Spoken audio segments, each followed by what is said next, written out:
Let me, if I could. Mr. Bannock, can I ask you a concrete question? I mean, I can read Getters and Perry, but I'd like an answer to a concrete question. And let me give you an example. Let's suppose that a very important issue in a case is the meaning of Exhibit A. And in preparing the witness to testify, defense counsel goes over what the witness is going to say about Exhibit A. Doesn't put words in his mouth, but you know how it's done. So it's all prepared, a way of dealing effectively from the defense standpoint with Exhibit A. Then when the witness gets on the stand and is under cross-examination, the witness departs from that and says things that are quite damaging. Now, during a recess, overnight, or during the day, well, let's just say overnight, can defense counsel talk to the witness about that and say, look, the understanding was you were going to say this, but you said something different. This is very damaging. That's allowed?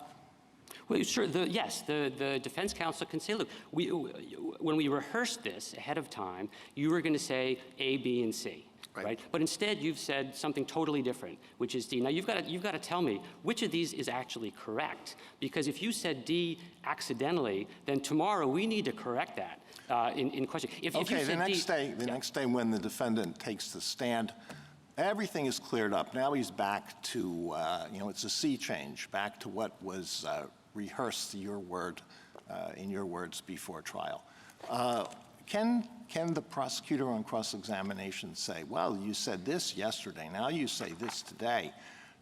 Did you talk to your lawyer last night? Yes. How long did you talk to your lawyer? Did you talk about this? Can he ask whether they talked about that issue? Well, is that a violation of the attorney-client privilege? I don't think so. I don't think so, because as the court's held several times, the proper way to ferret out any impermissible coaching is cross-examination, and then the prosecutor arguing to the jury, look, this witness is not credible because this witness was told what to say. I mean, that's very interesting, because I thought the core of the attorney-client privilege had to do with communications between the attorney and the client about important matters. But you think that the prosecutor can go into that? Well, I mean, honestly, I'm honestly not sure. And maybe you're right. I honestly don't. Well, it matters a lot, because you're saying cross-examination is the corrective. All right. Suppose we've got a lunch break, 1 hour break for lunch. Two absolutely identical defendants. Both, Exhibit A is important for both.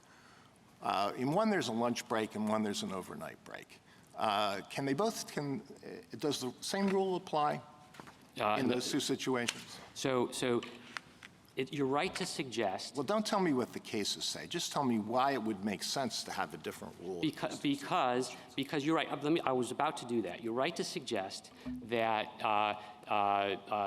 there are times when a well-timed overnight recess can be an advantage to a defendant that another defendant who doesn't get an overnight recess wouldn't have. That's absolutely right. But that is a result that is required by the Sixth Amendment, because the alternative would be much, much worse. Well, my question, I want to get to that, but my question has to do with a lunch break or a 15-minute break during the trial versus an overnight. Right, that's what I'm saying. Same different rule. Different results. Different rule. Different Why? results. Why? Well, two reasons, right? One is that that's what Perry said. We're just repeating the holding of Perry.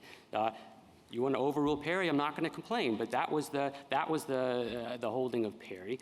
But second, that it makes sense, because, as the court said in Getters, overnight recesses have always been times of strategizing, discussions. This is the time when this is like prime time for, in the middle of a trial, is an overnight recess. Yeah, if the defendant is on the ropes during cross-examination, an overnight recess can be very beneficial. Very beneficial. Once again, I'll continue this. Well, can I just finish the answer? I didn't get the You didn't get, okay. I'll get to it. I'll be back. Justice Thomas, I think, for Justice Alito. Okay, once again, two absolutely identical defendants, two trials. 5 o'clock, the defendant is on the ropes in cross-examination. 5 o'clock rolls around. It would be really helpful for this defendant to have a break and and regroup. So the judge says, well, you know what, how much longer is cross-examination going to be? And the prosecutor says 3 hours. So the judge says to the defendant, well, you know what, we can go on until 8 o'clock, or we can take an overnight break, subject to the restriction that you can't talk about the substance of the testimony. What happens then? Well, your latter alternative would violate the Sixth Amendment. During an overnight recess, you have a right to talk about your testimony with counsel. That's super, super important.